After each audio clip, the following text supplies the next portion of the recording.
Wow, Vice President Pence got them all riled up, touting tax reform at CPAC. Of course, this all sets the stage for how the Republicans are going to frame the midterm election debate. Is the economy, we know, at the win of the GOP's back, but how much will that help them? To GOP pollsters Chris Wilson, Lee Carter, and Real Clear Politics national political reporter Caitlin Huey-Burns. Caitlin, let me start with you because Real Clear Politics had this poll out this week and a generic midterm thing, and it's clear the Republicans are making a move, and it feels like what's powering that move is a greater enthusiasm about these tax cuts. Right, exactly. Republicans have been trying to make the case, and they've been spending a lot of money out there trying to make these this legislation more popular, and they've been pointing to instances where people have been seeing an actual increase either through their own companies or elsewhere. And so you're seeing the numbers improve on that. I've also been talking to Democrats who say that they have lost ground to Republicans over the past few months because they haven't been focused specifically on the economy and economic messaging. So Republicans certainly think that the economy will be their calling card in this midterm, and they're going to point to this recent data. They also are concerned, though, about other things getting in the way of the messaging, particularly coming from the president. Right. It's Gallup actually has a poll out, too, and U.S. satisfaction with our place in the world is as high as it's been in like over a decade. And by the same poll, though, only 25% are excited about President Trump's place in the world. So those two things have always been conflicting since he took office, though, Lee. That's right. I mean, I think that what we have to understand is that the president came to power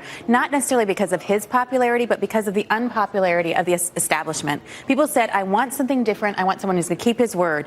And they were willing to sacrifice some things that they typically would go for in order to have this kind of a president. They knew that he was crass. They knew that he uses tweet in some ways that offends people. They knew all of these things, but they said, look, we need someone who's going to keep his word. And the president has kept his word. And that's why you hear the vice president saying things like promises made, promises kept. And the American people are feeling the impact. I will say one thing, as a New Yorker, though, it's not crass. It's just New York honesty. Fair enough. Fair enough. Chris, promises made, promises kept. The Supreme Court justice. In fact, I think there was one piece that compared President Trump's first year to Ronald Reagan's, and he actually ranked more conservative. But to win the independents, I feel like it's going to be the economy.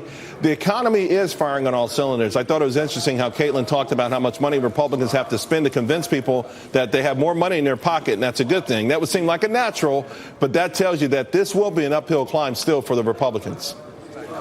Well, it will. There's no question about that. I mean, what's driving the rebounding Republican numbers, it was just mentioned, is the economy, it's the tax cuts, and that's become even more clear as those tax cuts come more into place and after April 15th. But as you mentioned, the challenge here is really independence. I mean, Democrats don't like Donald Trump. It's very rare for a president with this kind of economy to be this unpopular outside of wartime. And so that being the case, it's incumbent upon Republicans to make sure that they are motivating their base. And that's kind of the key factor of 2018. For Republicans to win, they've got to get Donald Trump and Mike Pence and other popular figures, the Ted Cruz's, the Marco Rubios, out in the field campaigning and getting Republicans excited. Because without that, you're going to see the same sort of thing happen that we've seen in special elections where Democrats turn those out.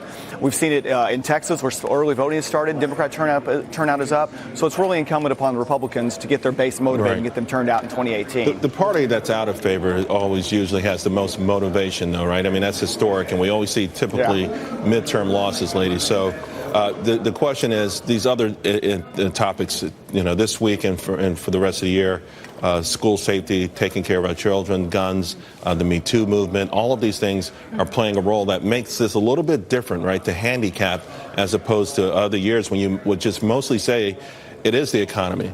Right, Caitlin? Right. And there are a lot of different issues. And the thing that we've seen over these special elections, over these off-year elections, is that Republicans are meeting their target numbers, but Democrats are overperforming their numbers. And there's this concern among Republicans about being caught off guard in some of these areas. I mean, we saw a special election for a Florida state legislator seat last week. Those kinds of things. Republicans I've talked to, though, say that they are prepared for this environment, that they know the headwinds are are facing them because midterms are typically a referendum on the president and the party in power. Democrats I talked to also say that they have a lot of work to do in terms of keeping on the economic message. They don't have an economic message, though. I mean, if Nancy Pelosi keeps calling these tax cuts crumbs, that's right. That's not even that having a message, Caitlin. She seems to really be dissing regular folks who are thrilled to get a $2,000 bonus. And you've seen this divide in the party. You've seen some, think that she'll be a liability. Republicans I've been talking to think that she will be a top liability for Democrats running this year, especially since Democrats will be pointing to Donald Trump as their own boogeyman. Right. Lee, let me also ask you then.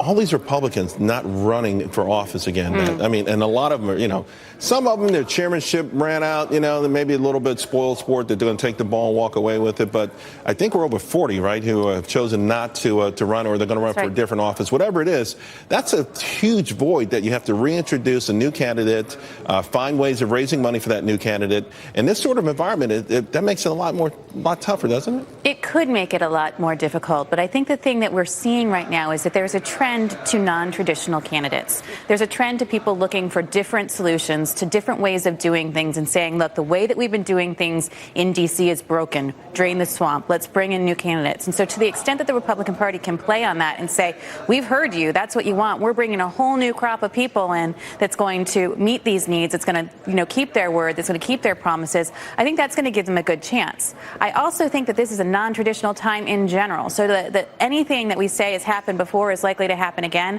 I'm not so sure that's true. Right. And Chris, I think Vice President Pence sort of touched on that earlier this morning when he talked about 2016, sort of how they threw out the book, if you will, and how to run for office. And they're going to do the same thing with this midterm as well.